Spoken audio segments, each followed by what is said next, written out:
Mohon maaf Pak Presiden, saya harus menyatakan Anda mulai jahat sama rakyat. APBN dialihkan ke Dana Tara hanya untuk membiayai proyek hilirisasi sebanyak 21 kurang lebih, yang nilai anggaran yang diperlukan di atas 400 triliun lebih. Mulai dari hilirisasi gas, besi, nikel dan lain-lain. Dan itu Anda prioritaskan.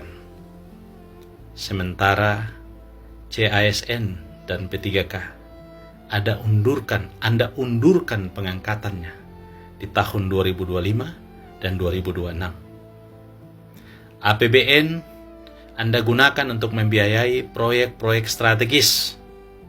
Mohon maaf, sekali lagi saya katakan, yang menguntungkan pejabat-pejabat yang ada di lingkungan sekitar dan kebijakan yang dibuat oleh mereka. Menguntungkan mereka. Bisa jadi Anda pun diuntungkan Pak Presiden. Sementara kepentingan kurang lebih 2 juta rakyat Indonesia yang menanti nasibnya diangkat sebagai CASN dan P3K, Anda pending. Saya harus mengatakan Anda jahat Pak Presiden. Saya berharap, sekali lagi, saya berharap Bapak menjadi presiden yang baik buat Indonesia. Sudah cukup 10 tahun Pak Jokowi memberi contoh presiden yang buruk sepanjang sejarah kepemimpinan di Indonesia.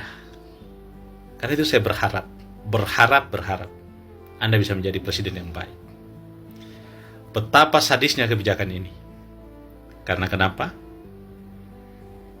Skema pembiayaan Dana Tara yang semula uang rakyat, uang APBN, sudah tidak lagi menjadi uang APBN dan Anda gunakan untuk membiayai hilirisasi. Semestinya Pak Presiden, proyek hilirisasi ini gunakan saja skema pembiayaan swasta dan libatkan investasi asing. Biarkan APBN bekerja dan membiayai kepentingan rakyat, Pak Presiden. Kita tidak mendesak kok. Gas, besi, dan lain-lain itu tidak mendesak. Tidak menyentuh kebutuhan rakyat, Pak Presiden. Yang mendesak itu lapangan kerja, Pak Presiden. Yang mendesak itu makan hari-hari, Pak Presiden. Yang mendesak itu kesehatan gratis, Pak Presiden. Yang mendesak itu pendidikan gratis, Pak Presiden. Yang mendesak itu putaran ekonomi Pak Presiden, agar daya beli masyarakat meningkat Pak Presiden. Itu yang mendesak Pak Presiden.